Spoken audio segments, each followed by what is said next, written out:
Hello YouTube, this is the Dbtgamer show, episode 147, and today I'm going to do a new review. Today I'm going to review Drawn to Life, the next chapter for the DS. Now, you may be wondering, why didn't I choose the Wii version of this game? Well, I went on the internet and I watched a review of the Wii version, and the Wii version has several glitches which makes the game terrible. Then I watched a review of the DS version, and apparently the DS version is a lot better than the Wii version. And as I played it, yeah, it is definitely a lot better, because none of those glitches that are in the Wii version are in the DS version. So that is why I will review the DS version today, and not the Wii version. Now that I've cleared that up, let's get started on the review.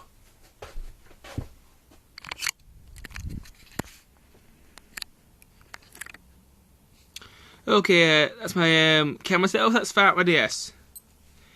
Now, basically, one of the fatal glitches with the Wii version of Drawn to Life, the next chapter, was basically there was a weird glitch which dismantled your character, and this made so you had to restart your entire game, and you lost all your drawings and everything.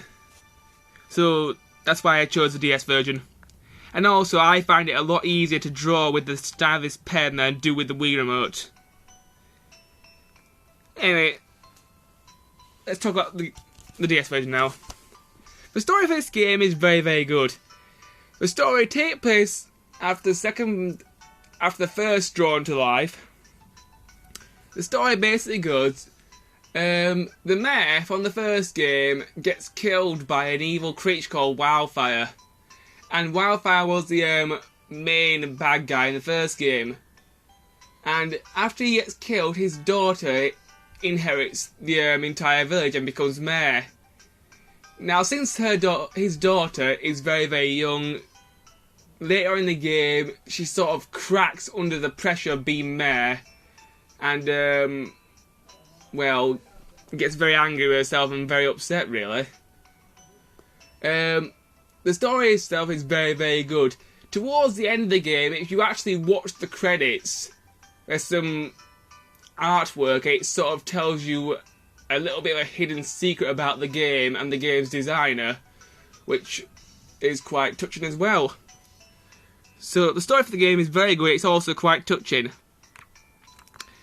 The story is told in a lot better way than in the original game. In the original game, the story was told basically through walking around the village and talking to people. In this game, there are loads and loads of cutscenes in between levels, and you can skip these cutscenes if you want. There is the option to, but if you play the game through like the first 2 times, you might want to watch the story just to see what the game's like. So the story is very, very good. The graphics of the game are also very good. This is my little character here. I've called him David. It looks very similar to the character that I drew in Drawn to Life 1. I wanted to basically use some of the same things, so I did. Controls of the game are also very good. Now, when you're walking around the village, you've got the arrow keys and the B button. A button also talks to people. X and Y don't do anything. Start brings up the option to save. You can save any time you want to this game, which is perfect because in the original game, if you wanted to save, you either had to beat the level that you were in, or go back to the creation hall, pick a picture, then hit save, and then it will save it for you, which was kind of annoying. Yeah. Select buttons to do anything.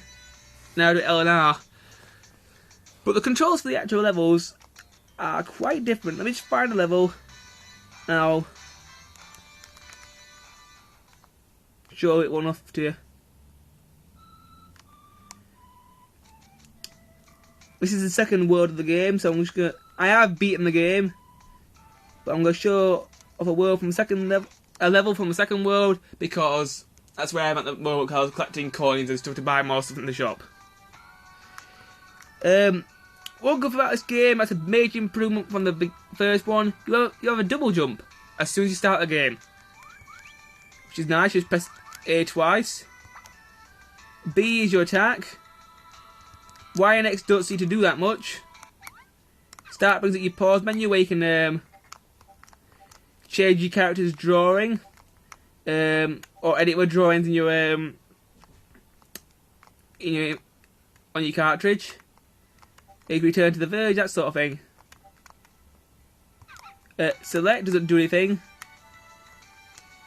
Arrows moving around still, obviously. If you hold down L, you can switch weapons.